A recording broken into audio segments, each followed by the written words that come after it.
اور خاص طور پہ اگر کوئی مریض گھر میں ہیپیٹائٹس ای وائرس کا موجود ہے تو اس کو انسٹرکشنز دی جائے کہ کموڈ کی سیٹ کو اچھی طرح سے صاف کرے اور صابن کے ساتھ رفع حاجت کے بعد صابن کے ساتھ ضرور ہاتھ دھوئے۔ کھلے عام بکنے والے کھانے، ایسے کھانے جن میں بیسک فوڈ ہائیجین کا خیال نہیں رکھا جاتا، برتن دھونے کی کوئی جگہ نہیں ہوتی، ہاتھ دھونے کی جگہ نہیں ہوتی، سیوریج کا پانی قریب سے گزر رہا ہوتا ہے، اس سے بچا جائے اور کوشش کی جائے کہ یہ کھانا یہ غذا جو ہے وہ صاف کھانا ہو، صاف پانی ہو، پھل جو بھی کھایا جائے اس کو اچھی طرح سے دھو کے کھایا جائے۔ اور اس کے علاوہ سر عام بکنے والے جو کھلے آسمان تلے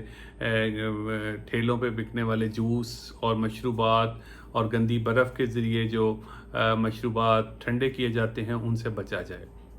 ہیپیٹائٹس ای کی حفاظتی ویکسین بھی اویلیبل ہے ہمارے ملک میں، کچھ عرصے سے اس کی اویلیبلٹی ہوگی ہوئی ہے، اور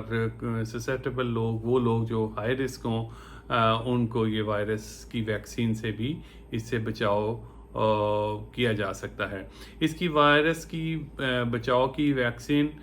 دنیا کے بہت سارے ملکوں میں ابھی میسر نہیں ہے، لیکن پاکستان میں اس کے کچھ ایکسپیرینس ہوا ہے اور اس میں کافی مفید ثابت ہوئی ہے۔ ہیپیٹائٹس ای اور پریگنینسی، خاص طور پہ حاملہ خواتین میں ہیپیٹائٹس ای کے کچھ اسپیشل پریکاشنز ہیں جو اس کو ہیپیٹائٹس اے سے ممتاز کرتے ہیں۔ ہیپیٹائٹس اے حاملہ خواتین میں اسی طرح بیہیو کرتا ہے جس طرح نان پریگننٹ خواتین میں یا مردوں میں وہ بیہیو کرتا ہے، لیکن ہیپیٹائٹس ای جو ہے وائرس، وہ اس کا کیریکٹر خاص طور پہ حاملہ خواتین میں مختلف ہوتا ہے، اور بعض صورتوں میں حاملہ خواتین میں ماں اور بچے دونوں کی صحت کے لیے یہ ایک رسک ہے۔ اس سے بچنے کے لیے ضروری ہے کہ حمل کے دوران صاف پانی، صاف غذا کو انشور کیا جائے، تاکہ ہمیں پتہ ہے کہ ہیپیٹائٹس ای کا جراثیم اگر حاملہ ماں کے جسم میں داخل ہوگا تو ماں کی اور بچے کی صحت کے لیے وہ نقصان دہ ہے، اور کچھ سٹڈیز میں 30 سے 35% لوگ ایسی مائیں جو حمل میں ہوں وہ ہیپیٹائٹس ای کا شکار ہونے کے بعد موت کے منہ میں ڈالی جاتی ہیں۔ تو اس کا فوری علاج بعض صورتوں میں حمل کو ختم کرنے کی صورت میں اور بعض صورتوں میں آئی سی یو میں داخل کر کے مانیٹرنگ کی صورت میں کرنا پڑتا ہے۔ تو یہ ایک ایسی پریکاشن ہے جو حاملہ خواتین کے لیے خاص طور پہ ہے کہ ای وائرس حاملہ خواتین کے لیے نقصان دہ ہو سکتا ہے، اس لیے بہت حد تک اس سے بچنے کے لیے ایک تو ویکسین کا استعمال کیا جائے، اور دوسرے نمبر پہ صاف پانی اور صاف غذا کی اہمیت کو اجاگر کیا جائے۔ ہیپیٹائٹس ای کی پیچیدگیوں میں ایک تو حاملہ خواتین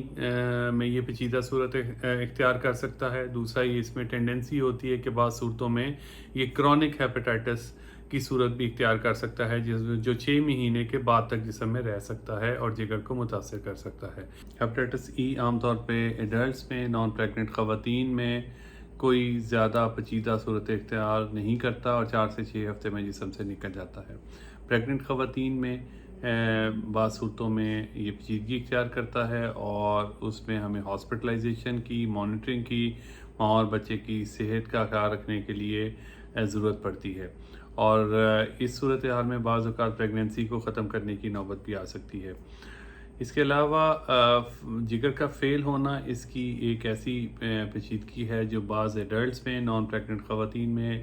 بھی ہو سکتی ہے، لیکن یہ صورتحال عام طور پہ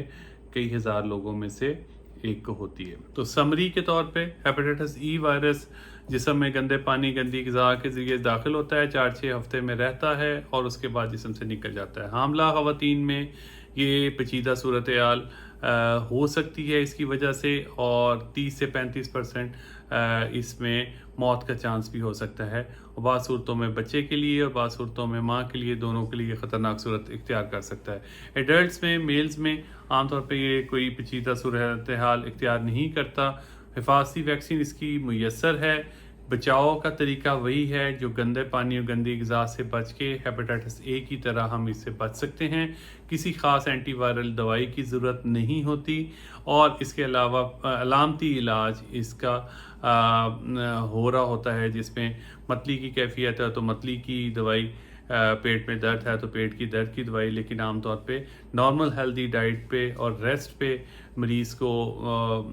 رکھا جاتا ہے، اور اس میں 4 سے 6 ہفتے میں مریض اللہ کے فضل سے صحت یاب ہو جاتا ہے۔ اس دعا کے ساتھ کہ اللہ تعالیٰ اس بیماری سے اور دوسری تمام بیماریوں سے ہم سب کو محفوظ رکھے۔